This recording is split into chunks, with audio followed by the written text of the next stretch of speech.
You know it's bad when someone who's a mechanic and a welder starts having problems with their new RV. I don't think this trailer will ever be right.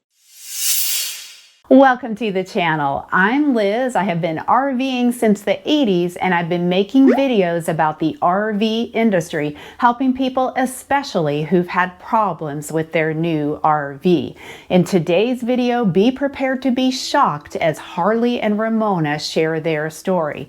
And you'll want to watch to the end because I reached out to Alliance and you'll definitely want to see their response. I'm a mechanic. I'm a certified master auto tech and welder. We both retired in 2020. We decided to sell the house and we're full-time. This is our 7th RV. This is our home. We love this trailer. We love the layout. It's just falling apart. When we first took possession of it, we noticed none of the outlets were working from the whole back half of the trailer. The wires were mismatched from the factory. What they had done is they had cross-wired the GFI 2 outlet in the rear bathroom.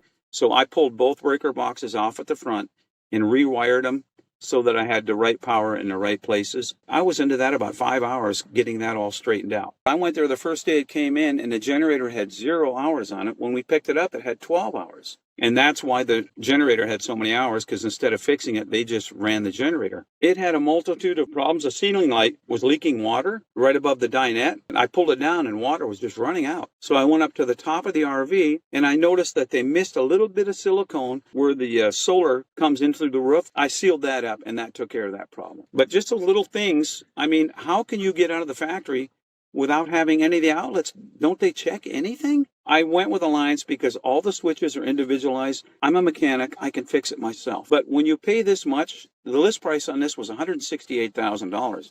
When you pay this much for a trailer, you should be able to go in for warranty, but they don't have anybody, you know, we're living it full time. And so you have to go to the nearest dealer. So I almost have to fix it myself. I'm okay with little things, but we started to notice bigger things. The side door in the garage always closed really hard, and I couldn't figure out why. And the motorcycle caved in the floor on the garage, and it sunk in. It sunk in so bad that when I start riding the motorcycle up, it was bottoming out on the little plate between the angled floor and the level floor. I noticed on the front cap on both sides, there's little tiny hairline cracks up where the cap seals on the top. We're not overloaded at all. I have a scale ticket on the back axle of 16,400. It's 3 7,000-pound axles, which is 21,000 pounds. The trailer's rated at 20,000. I have a Goldwing motorcycle in the back and a little tiny motorcycle for my wife that weighs like maybe 200 pounds. And a couple of e-bikes, and that's it. So I'm nowhere near the max gross weight of this trailer. The floor I couldn't do, so I made an appointment with the factory. The thing that really concerns me is the exterior body is buckling by the back door. Where you open that back door that's always been hard to open, there's a big buckle that goes from the door to the top of the trailer. So something's twisting. The whole front wall of the back bathroom is completely separated, and it actually cracked. In the fireplace wall, where the fireplace goes in, the whole wall has come out about an inch from the floor. We always find like a little loose screws. The back wall is terrible, like where the washer dryer hook up, the screws back out all the time. And then I noticed that the bedroom door is coming off the wall and it's binding in the top so that you have to lift the door up to shut it. The door shifted between the garage and the living area too. I couldn't close it. We stopped at a rest area. I had to lift it up to put it in. This is on our way to Alliance because I wanted to go to the factory to have this done. I didn't want to, this is big stuff. So we drove 2,200 miles from Arizona to bring it up there to have it fixed. When I took it into them, we dropped it off at Alliance April 8th this year, 2024. So then I went in and I talked to the guy and I showed him some stuff. He said, oh yeah, week and a half, maybe 2 weeks. So that's what we had planned on. After a week, I came back and I wanted to check on the trailer. Well, I saw the shop steward, the head guy, and he said, well, your trailer, it just got in here 2 days ago. I said, I dropped it off a week ago. So then we got a call the following Friday from my warranty liaison for Alliance. He called me up. He said, I got some bad news for you. What's that? Well, we found out that your frame is compromised and that it's sinking on the back and the front. The axles are higher than anything else. So the whole trailer is drooping. So that means the trailer is going like this. So the top walls are all giving too. That's why the whole wall is separated between the toy hauler part and the living room, and that's why all the doors are separating from the side. He said, yeah, I have to make an appointment with Lippert to bring it into Lippert. I didn't buy from Lippert. We bought from Alliance. Alliance cannot warranty this trailer. They have to send it to Lippert. Our appointment for Lippert is going to be this coming Monday. Lippert needs it for 4 or 5 days. Then it has to go back to Alliance so they can straighten out the other stuff. So we're talking a month and a half without our home. They're paying the bill. Well, the trailer's only a year old. I mean, who's paying our bill? 27 days without our trailer now. That's our home. We're living motel to motel and buying our meals instead of cooking them. Lippert's going to heat the frame and bend it back and put supports in there and put 2 torque tubes in. They can gusset that frame all they want. But what about the damage to the box up on top, the living quarters, that's already damaged from the frame bending? How is that going to be fixed? He said, we have to pull the sidewalls and weld braces in. This is our fix that we do for it. When I first talked to the guy, he showed me, oh yeah, we're welding these little trusses on there. So they have square tubing, real lightweight aluminum tubing. I built aluminum boats for a living. I welded and built trusses, and I looked at these little trusses that they had welded in there, and they fit in there nice, but the welds are bubbled way up. A weld is supposed to melt in both sides and blend them together. You know, they're just welding around the outside. They're not doing the backside either. And that's their fix for the cracking on the tip outs.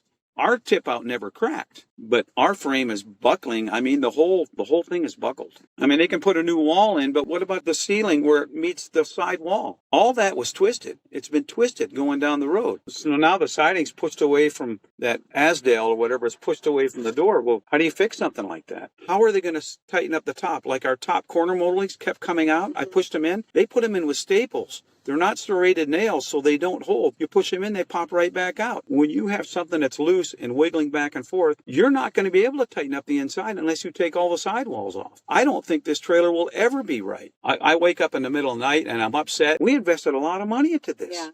I could have bought a house somewhere for that. I don't see physically how it's repairable. Yep. You can repair the frame, straighten it out and lengthen it, but you're not supposed to even heat a frame. But what about the body? Right. The body is like this, and it twists up and down. The corners, it'll never be the same. To happen within a year is just unbelievable. We're just disheartened. It's like, that's a lot of money to put our whole lives into this trailer, and this was our plan to retire and go around the U.S. and visit. I mean, look, we're recording in the back of a pickup, and we only had 2 weeks worth of clothes. It's just so disruptive. There's no end in sight right now. We have everything we own in there, and we can't even get to it. Every night you wake up and you wonder when you're going to get your home back. And then one thing too that is on my mind is we will never be able to get money out of this trailer. We will never get what we should be able to get for it. I wouldn't even take a new trailer, not without a brand new frame. Right. And I don't think I want a lippert frame because this should not happen.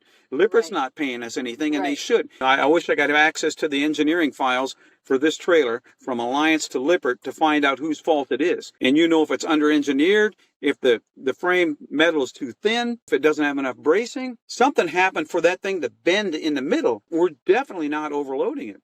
I probably got another almost 1,500 to 2,000 pounds to get even close to the max. Say they do everything right and we take it down the road, and 3 months down the road it does the same thing. I can't do this again. If they'd pay us out for the trailer, I would buy another fifth wheel, but it wouldn't be with a Lippert frame. Yeah. I wouldn't go with Lippert. Yeah. I don't trust them. I would love for them to buy it back. And I would love for them to stop making any more trailers that have these bad frames on it, because I don't want anybody to go through what we went through. This is terrible. I reached out to the owners of Alliance, and I have some good news and I have some concerning news.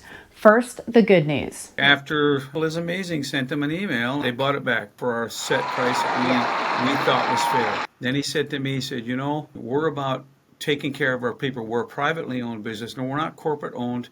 I have 650 employees, and they all depend on this, and they believe in helping the customer, and they did that in our case, and I'm really happy. Yeah. So I'll be a little happier when we get to move all our stuff back into somewhere, so we'll go back to a Class A or maybe a truck conversion like a Kingsley coach or something. I just have to say that it's too bad that it comes to that. If they would just listen and believe in their, believe what their customers say about their products. It's too bad that it has to come to what it came to. I feel bad for Alliance because it's not Alliance's problems, it's Lippert's problem for putting too weak of a frame in the Alliance. And I feel bad for them, but they stepped up. You know, my deal wasn't with Lippert, my deal was with Alliance. I want to thank Coley and Brady and all the Alliance people. people in the factory there, the guy I talked to that was actually doing the repair, really nice people there. Thanks to you, Liz. Someday I'm going to meet you and give you a big hug. Well, now for the concerning news. What happens to these rigs after companies buy them back? Do they go to the scrapyard? No, typically the companies fix them and then they put them right back on the market. So I reached out to Alliance again and I said, hey, what is happening to Harley and Ramona's rig? Right now, it is all fixed and they don't have a set plan for it. They do have a rally coming up and they're thinking of using that as a demo for their employees. So that is something, but also something to be concerned about in general about what ends up back out on the market. I think this video is full of important tips and lessons for anyone thinking about becoming an RVer, especially full time.